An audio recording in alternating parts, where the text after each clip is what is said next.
I'd been targeted. You have HIV. Do you regret the fact you have it? Is there any resentment? The medication does keep you alive. So I'm thinking, if there was ever a shortage, do you ever think about things like that? Hi, I'm Kadisha and today you are watching Conversations with Kadisha. And today I'm very, very excited because I have an amazing guest today by the name of ROBBIE STEDMAN. How are you? I'm very well, and I'm pleased to be here. Wow. You travelled from Leicester. How was the journey? The journey was fine. I'm so happy the trains were on time and that they weren't cancelled. Ah, great. I hate it when they get cancelled. Me too. Okay, so one of the reasons why you are on the show, actually the main reason, is because you are HIV positive, undetectable. Yes. So I guess I want to know about how long you've been diagnosed. I was diagnosed in 2015. Wow. January. Then I had to wait months. And then September 2015, they put me on my first lot of medication. And by February 2016, I became undetectable. Okay, I don't want to move on too far, so it's just basically to clarify that you are HIV positive. I would like actually to explain what HIV is, because I think most people just kind of know it's like something you catch through sex or whatever, but what is actually HIV in terms of, is it a cell thing, is it a blood thing? Just basically letting people know what it is. Well, it's a virus contacted through sex. Mainly, or it can be passed down through other ways? Or you can catch it if the person hasn't been treated via blood, contact with other cuts. But if the person has been to a clinic and got tested, it's treatable. Right. But yeah, it's mainly a blood contact. Contact virus. Okay, so all right, let's just take it back a bit. Before 2015, what kind of life were you living? What kind of person are you in general? I was out and going and, just enjoying life. It was just through a bad experience that I nearly died. Right. Okay, so what made you actually take the test?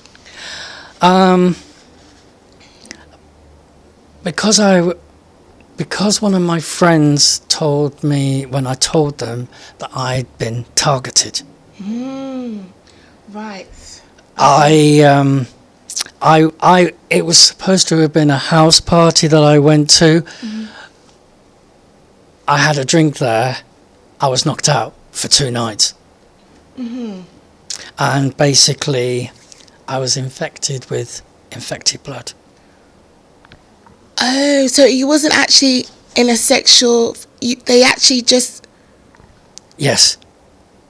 I had to deal with it in 2015. It took me about 4 weeks to build up the courage, because at the time I was living in Eastbourne, and there's a clinic down there that I could go to, and it took me 4 weeks to build up the courage to go and have the finger prick test.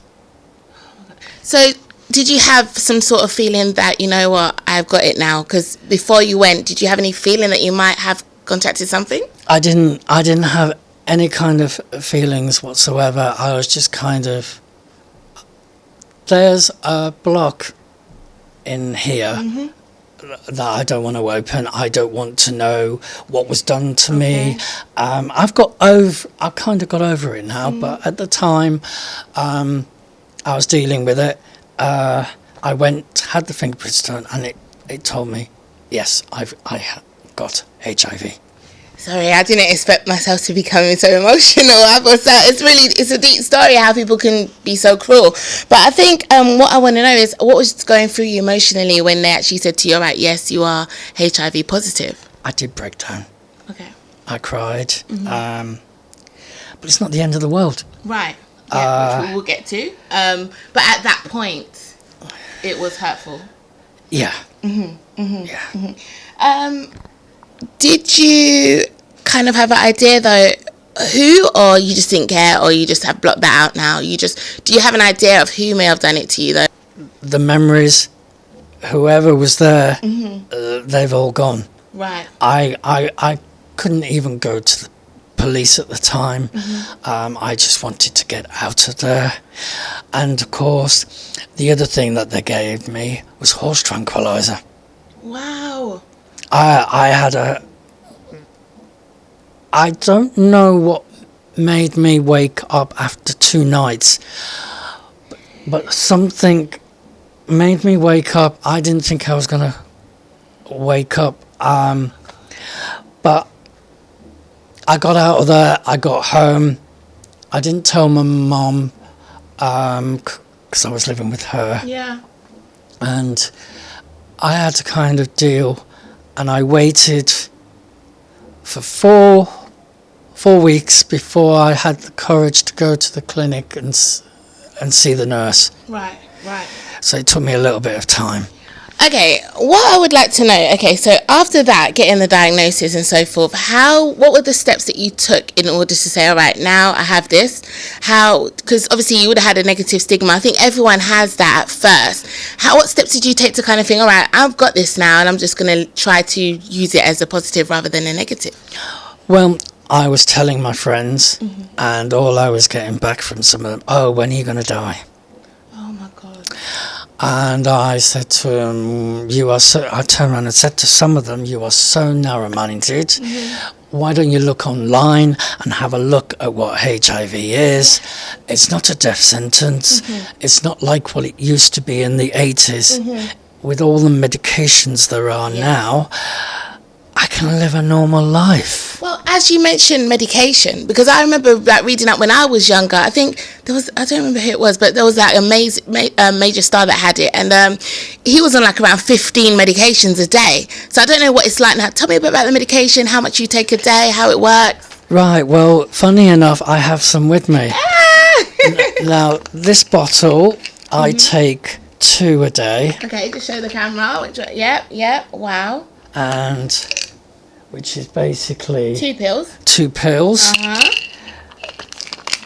My other one is this one, which is called Alcavera. Okay. And basically it's another pill. So it's another pill. So is that 3 pills a day you take? I take them in the morning. Okay. And they keep me undetectable. Okay, so the undetectable part, I guess, because not everyone with HIV is undetectable. So not a lot of people out there go and get tested and they don't get to find out their statuses. Yeah. Okay, so being undetectable, right now you're undetectable, but if you stop taking that medication, you become detectable, right? I'll go back to being HIV positive. Okay. So how do these medications make you feel? Are you used to it now? I mean, it's from 2015. How was it at first taking it? Because it wasn't something you take every day before. The first lot of pills I had in 2015, I had Truvada and I had 2 others. Right. They had to take me off them. Right. Because they said they were going to cause me a heart attack. So they changed them in 2018 to these. Yeah. And I don't feel any different. I feel fine. I feel healthy. Yeah. Because I'm coming up for nearly 50 in November. And you look great. I do lots of running around when I'm doing photographs and things. And You're fine. I'm fine. How do you feel though? Because right now, there's so much negative about HIV. People don't know much about it, so they tend to basically just see it as a death sentence. Okay. How do you feel about that? How do you feel about the people not being so knowledgeable about stuff like this? You said you lost friends. I guess I don't know if there's family as well, but people not being as knowledgeable as yourself. How do you feel about that? Well, I've had to educate. I've had to go HIV undetectable, and I've had to say U equals U. That's untransmittable, and U equals U is untransmittable, undetectable. Right. Okay. I think it's a long time since I've seen the wording. Yeah. Okay. So you got an undetectable. So right now you're living a normal life. Dating, seeing anyone? Yes, I met somebody in March, and I've got to know them. How is it hard dating though when you have HIV? Is that something you say off the go, like as soon as you meet them in the first date or so? I am HIV positive. Like, when does that conversation kind of come up? Because you see someone, you're not expecting them to kind of tell you that. So how was it for you to actually openly say that to someone? I actually told him before we started dating. Wow. And I got on the computer all the information that he needed to read. Right. Okay. And he was okay with that? Yeah, he was fine. Right. He was understanding. I do feel like that's real love though. If someone, no, I mean, you know, with so much going on, people would be like, I guess, I don't know, and I don't want to say because I'm not experienced HIV or whatever, but I mean, I could imagine that people would be more afraid to go into a relationship with someone with that than not. So when someone does, like your partner is so open to it, it just shows that love is really love. What do you think? Yes, exactly. It shouldn't come into the equation. Yeah. But I did what I wanted to do. I wasn't expecting to meet anyone. Wow. Because I also have been dealing with my mum's death. Right. It's been hard. Since December, yes. Wow. And that's one of the reasons why I moved from down south back up to Leicester. Yeah. Before I go any further with this interview, I just want to say I really am so appreciative of you coming on my show and just talking to me. I mean, there's not many people that would do it, and I just, like, you really are amazing, and I'm so happy that you gave me the chance to even talk to you and interview you. It means so much to me. Well, I'm pleased you wanted me to come up and talk about it. I'm not a great overly of knowledge of it, but I've met other people with HIV, and I know the things like with having the pills now. You can't die. You can live a full life till I'm probably 80 or 90. Wow. Which, to be honest with you, people without HIV are living less. You know, people, you can go out the street and get knocked down. So therefore, is it really a death sentence? No, it's how you look after yourself. But in terms of medication, is there a food diet as well that you need to stick to, or is it, no, you just do what you want? No, I can eat what I want. I have them in the morning. I don't have to have breakfast with them. Wow. And then that's it. That's me settled for the day, every day. Amazing. Okay, so in terms of like family support and the, you know, when you did tell family, were they supportive? Have they been supportive, you know? I don't keep in touch with the family. Is that because of this, your status? No, because they called me the black sheep of the family because I'm gay. Okay. And my mum was the only one, and she's gone now. Okay, right. R.I.P. to mum. Okay, that must be hard to deal with. Okay, I guess I want to ask, do you have HIV? Do you regret the fact you have it? Is there any resentment? Do you wish you didn't go to the party? Like, what's your view on 2000? I mean, it must have been 2015. Well, you don't know when you caught it, but what's your view on it? Do you ever resent it that you have HIV, or are you just living with it? You're proud? I have kicked myself for going to that party, but I'm still here. Yeah. I'm still alive. I'm Yes. still kicking. Yeah. And out of that bad experience, I did come back, and I did have an alter ego that I created. Hello. And I created a person called Technicolor Dream Boy, and I got given the name by somebody else. Wow. And I did colour, rainbows, everything, gold. You're a new man. But I've not done him for a few years now. Because I got fed up with all the negativity. Why'd you have to dress like this? Why'd you have to do this? Why'd you have to wear paint? And I did it not just for myself, but I did it to cheer the world up, just to bring a bit of colour. Yeah. But sometimes you just get it thrown in your face. We need more of you, I think. In terms of negativity, you do speak about this. I know you're online a lot. Where is the negativity coming from? And because you said you were online, you came offline. People, what kind of things are going on?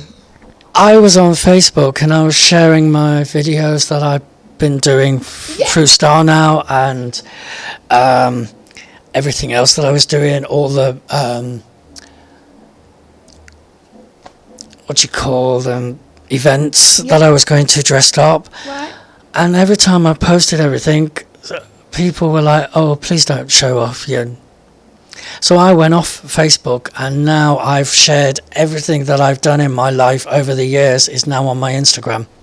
Hang on, they said please don't show off. What do you mean? Like, at the end of the day, we want to see more of this. I personally, I want to see more of you. Like, and the fact that you're creating this awareness for everyone to understand. I mean, there must be some people that go and have a test done and come back and it's positive, and then they just feel like they have no one to talk to. So imagine having someone like you where they could go like, all right, life still goes on, let's get it cracking. Do you know what I mean? Like, I also, down south when I was living in Eastbourne, I wrote 11 articles for the local community paper to do with lunch positive. yes. I also worked on a project called Hidden Stories, which was to do with anxiety and depression and or people who had hidden illnesses you can't see. So I was part of that project as well. I've done a few things. Yeah, I was going to say, are you creating awareness around HIV? I mean, and also making sure that we know that it's not a death sentence. What other I mean, you're doing Launch Positive. What is your plan? What's your plan now?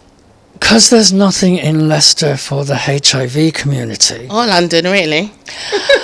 I've, with the help of Trade LGBT in Leicester, Right. they're helping me. They've helped me put the poster together and an online survey for the HIV community to fill in to what they would like in Leicester. So on Saturday, I will be handing out some more of my leaflets. Wow. So you're doing big things. I mean, this has put you into a whole different... I don't know what's going to come of it because I've got to wait till October because the survey closes online on the 30th of September. Right, okay, right. So you don't plan on doing anything for London, are you not? No, this is only going to be for the Leicestershire area. Oh, okay, right. I'm hoping if things work out, I want to turn it into a new organisation called Positive Life. Wow. And that'll be a Positive Life lunch in a little safe area with a big kitchen. I'm hoping. If I don't get enough totals, I can't go ahead and do it. Robbie, I don't think you understand how important and how needed that is. There are people, I'm sure I can put £1 million on it, that there's someone at home now that got a positive test and either resentment or hating the person that gave it to them, or they don't know who gave it to them, they're stressed, they want to talk to someone, and there's you. We need more of you.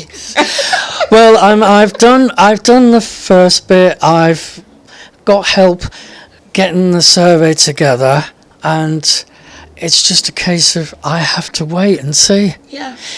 I think it's going to be about totals.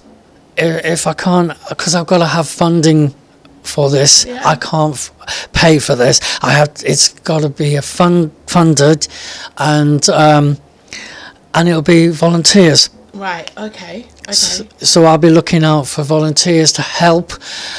And if I do get this space with a big kitchen, it's not going to stop there because I want to do other things for the gay community in Leicester.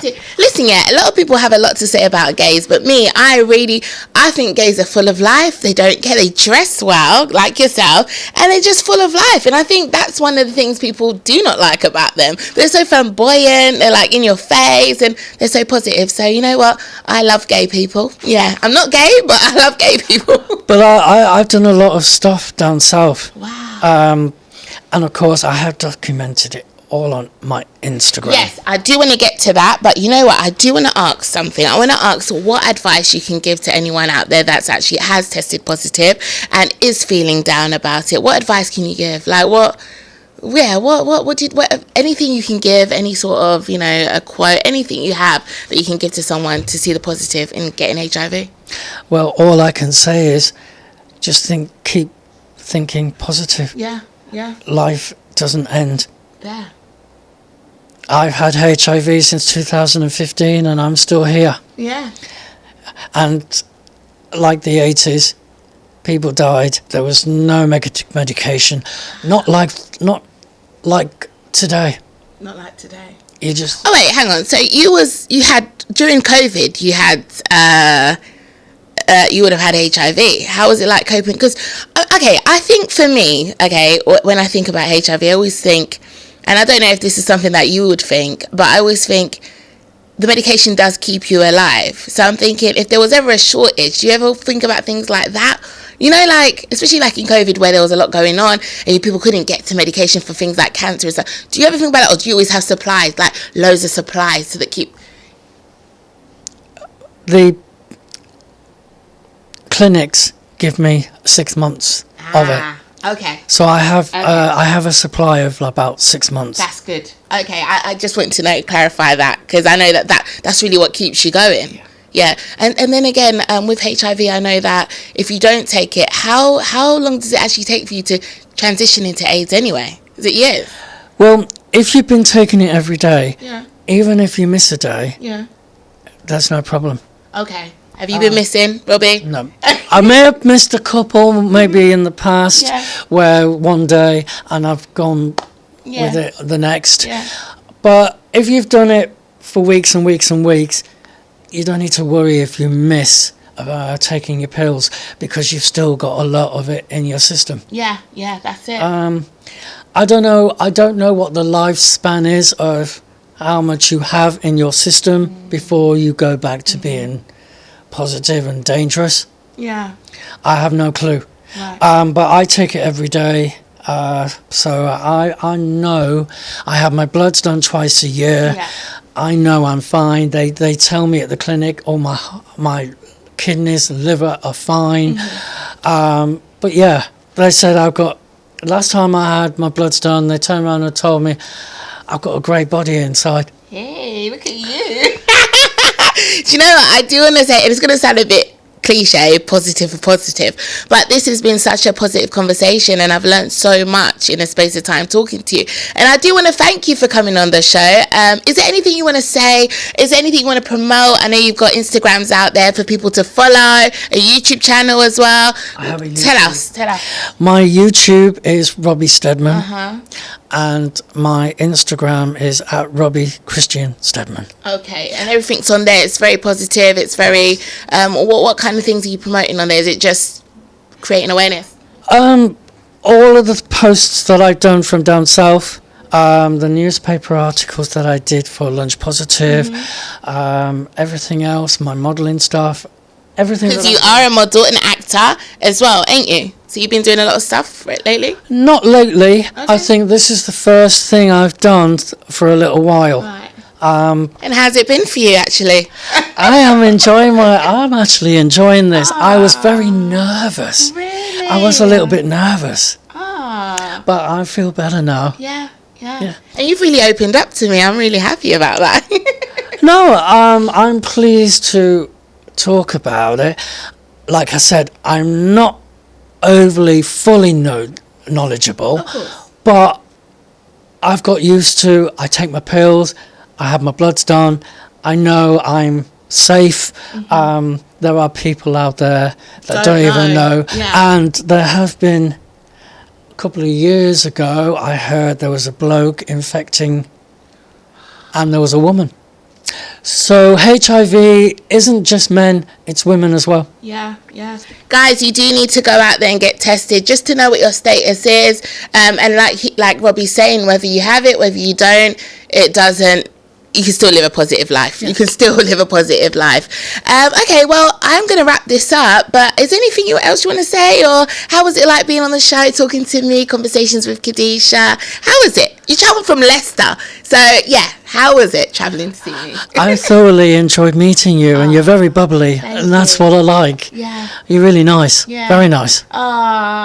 Thank you. So that's Robbie Stedman, HIV positive, undetectable, and I got to speak to him today. I hope someone does learn something from this and you get some more knowledge. And I guess, you know what I do want to know, and I know this is absolutely crazy because we are wrapping up the interview, but HIV, what does it actually stand for? Because I don't actually know. I know it's HIV, but are they still, is that capitals for the actual word? So H is for... H is for, I think it's for, I think it's for, HIV, but I don't know. I think it's HIV. Okay, and it stands for? H is for, I have. I don't really know that. I just call it HIV. Yeah, so it's just HIV then. It's not actually. I don't know. Yeah, that's I've interesting. never really looked it up. Wow, Robbie. I just class it as HIV. That's it. Yeah, it's just HIV then. All right. So thank you so much for talking to me. I really, really appreciate it. And I hope this is not the last time I see you, actually.